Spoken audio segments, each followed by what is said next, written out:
Christians are often told, sometimes rebuked, to follow Jesus' command to not judge, often by non Christians who perceive us, rightly or wrongly, of being nasty and judgmental.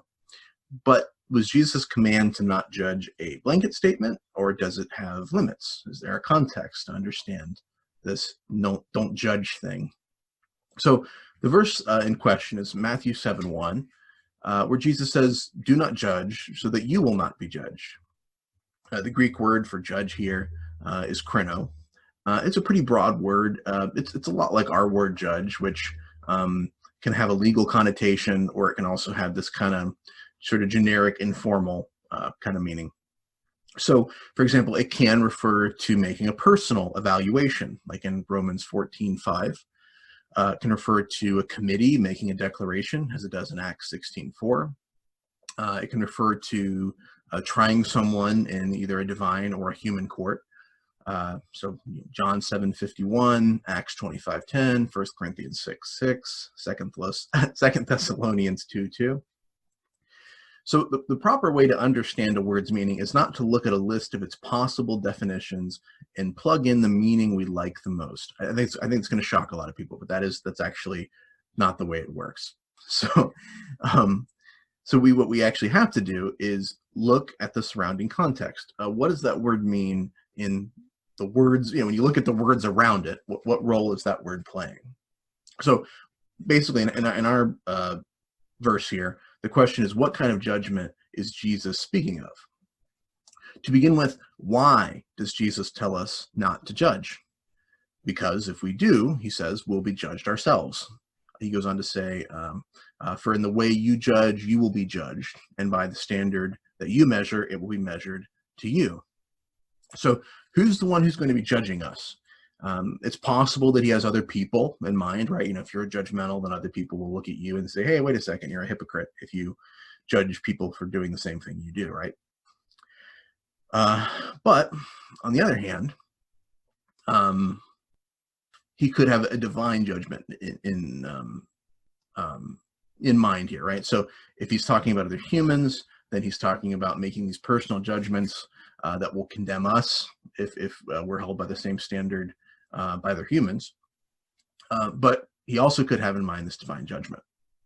So, like if we look at people, for example, and we deem them unable to be saved, for example, they're sinners, God doesn't care about them, they're going to be judged. And we do that because of some sin in their lives. Well, Jesus could be saying that God will remember that pronouncement of judgment and hold us accountable to it. So, for example, do you look at gay people and insist that there's no hope for them? Well, you might want to do so with great caution, because Jesus informs us that it is as sinful to nurse lust in our hearts as it is to act upon lust. In this case, for us to judge is for us to act as the divine judge and to pass sentence on those whom we despise. That's not our job. So if we insist on pounding the gavel, God will be there to make sure we eat our words. This passage has a parallel in Luke, which may be useful for understanding which kind of judgment Jesus has in mind. This is Luke 6:37 through 38, where Jesus says, "Do not judge, and you will not be judged. Do not condemn, and you will not be condemned. Pardon, and you will be pardoned. Give, and it will be given to you. They will pour into your lap a good measure, pressed down, shaken together, and running over. For by your standard of measure, it will be measured to you in return." Note the use of legal language. Do not condemn, past sentence, but forgive, release, set free. So if you do so, it will be done for you, presumably by God.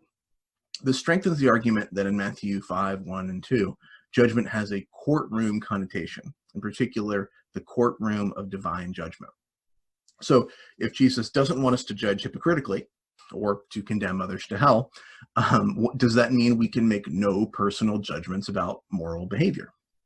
I would say no. Yeah, certainly not. In this same passage, he warns us to beware of false prophets and even gives us the tool with which we can recognize them. You will know them by their fruits. Every good tree bears good fruit, but the bad tree bears bad fruit. That's Matthew 7:16 through 17. So what's the takeaway? Be wise to make judgments about bad courses of action And don't hitch yourself to prophets or movements that are opposed to godly principles.